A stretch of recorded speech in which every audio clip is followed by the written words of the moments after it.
Go from the top. This morning at 11:16 a.m., the Hernando County Sheriff's Office received a 911 call from the residence behind me, which is 12310 Elgin Boulevard. The 911 operators were being told that a child had been left in a hot car. They dispatched Hernando County Sheriff's deputies and Hernando County Fire Rescue. Upon arrival, the deputies and Fire Rescue immediately started rendering aid to the baby. In the meantime, during the 911 call, a person on scene was providing CPR to that infant. The infant's 9 months old. The infant was very quickly transported from this scene to Oak Hill Hospital in critical condition. Preliminary investigation reveals that the infant, who's been identified as Keyton, K-E-Y-T-O-N, O'Callahan, he's a white male, date of birth 11/6/2017, had been in the care of his mother since last night. His mother is identified as Cami, C-A-M-I, Lee, L-E-E, Moyer, M-O-Y-E-R. Her birthday is 7/12/1980. The infant was discovered in the car, which is the blue car there, in the driveway, just before the 911 call by the infant's father. He's identified as Eric O'Callahan. His birthday is 2/10/1986. Mr. O'Callahan performed CPR on the child until Fire Rescue got here. Sadly, at 12:06 p.m., little Keyton was pronounced deceased by a physician at Oak Hill Hospital. We don't know at this time how long the infant had been in the vehicle. The detectives are working to establish a timeline of events right now. They're talking to Cami, Moyer, and Mr. O'Callahan to try to determine what happened. Do you have any questions? Do you know at what point, at what time the child may have been left in the car? We don't. It's unknown right now when the child was left in the car. So that's what they're working on right now, to try to find out when he was left in the car. Did the mother say where she had been or how she might have accidentally left this baby in the car? No, not yet. They're talking to her, they're interviewing her now. Is she being cooperative? I believe so. Based on what you know, is it possible she could face criminal charges? I guess that's always possible, yes. Is the father less likely to face charges given the child was not in his care? Yes, I don't believe he was here during that time. I believe he showed up and discovered the child. Do they both live here together? To the best of my knowledge. Any other children in the home? I believe there might be one, but I can't confirm that. When you say they live here, you're talking about the two parents or the baby and the mother? The two parents and the baby. Mm-hmm. Do you know if there's any law enforcement history with this family? I do not know that for sure, and I haven't had time to research that or ask about it because I was gathering these facts to get back out here to give you this information.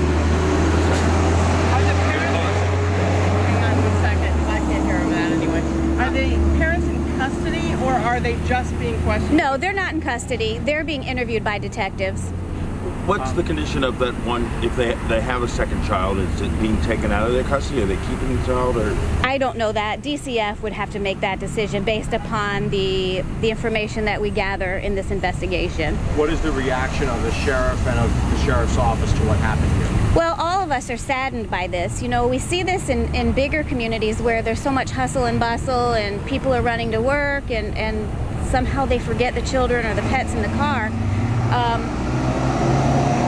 Wait again.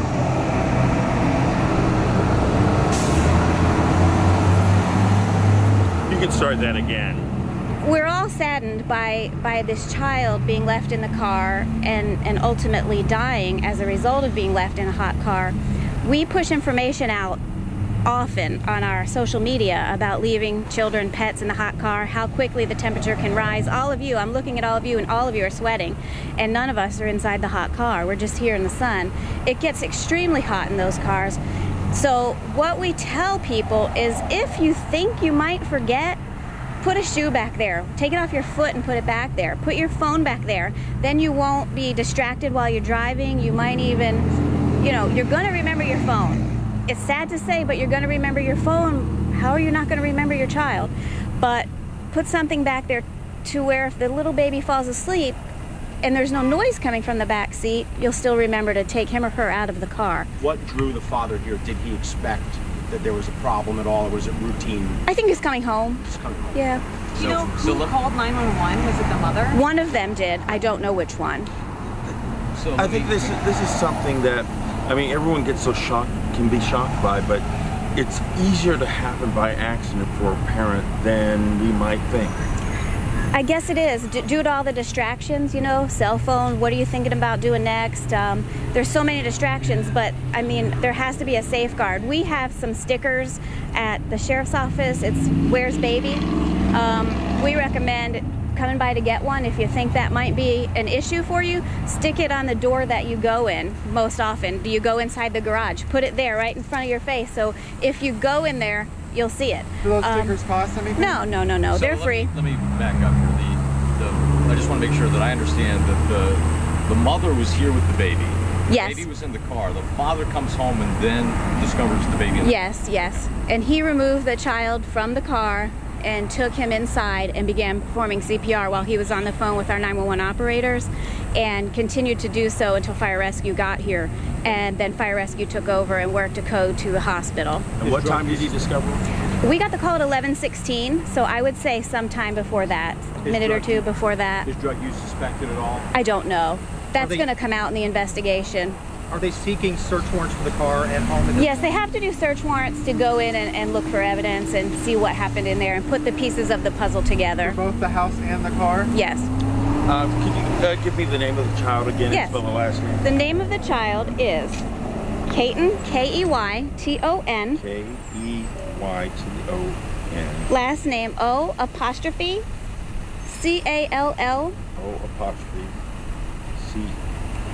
O''C-A-L-L. A-G-H-A-N. A-G-H-A-N. And his birthday is 11/6 of 2017. 6/17. Regarding the search warrants, can they give permission, or is this something that they had to, were they open and say, yes, you may search, or do they have to go seek a search I warrant? believe in any situation like this, the detectives are going to obtain search warrants, whether or not they're given permission to search inside the residence. It's just to get all of the whole piece of the puzzle together.